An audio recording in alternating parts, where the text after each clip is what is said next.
Hi guys, welcome back to the next video. In this video, we are going to talk about the reason for encrypting. So the previous video, we have seen this, right? Encryption option while in transit at rest. Now, what do you mean by transit and rest is what we're going to see on this video. Now, when your data is being transmitted from your user, it basically gets transferred to your EC2 system and then to some of the storage. Either we'll be using something called a EBS, which is Elastic Block Storage, or we will be using the simple storage service, or we will be using either RDS. So you can see that the connection directly goes to RDS, or you can say it could be for S3 as well. Sorry about that. Let me correct that for S3 as well.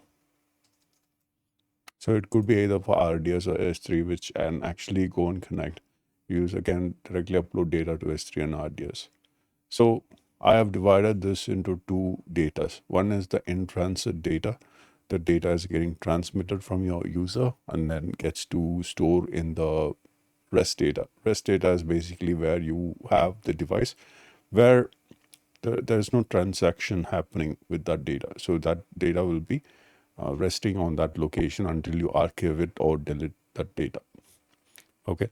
So now we're going to talk about the two services over here, which is going to be, working with AWS to help you with that.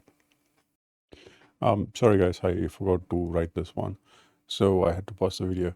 So yes, to secure the data transfer in transit data transfer, we use a service called AWS Certificate Manager. And to have the REST data encrypted, we can use encryption at rest, which is basically an option when you're configuring these configurations for EBS, S3, or RDS. So there will be an option for you to encrypt. So we will see that on the hands-on. But this is just an introduction to it. I just want to quickly give you an heads up towards certification, which I'll do it on the next video. I have this small architecture over there, which can actually help you understand, or, if you have no idea about certification, we can understand about it. So in this video, we are just going to look at this architecture. Hopefully that you understand this. These are the two different datas, and we are going to talk about both these methods in the lab section, and we're going to see how we can actually work with this. Thank you again for your patience and time. I'll see you on the next video.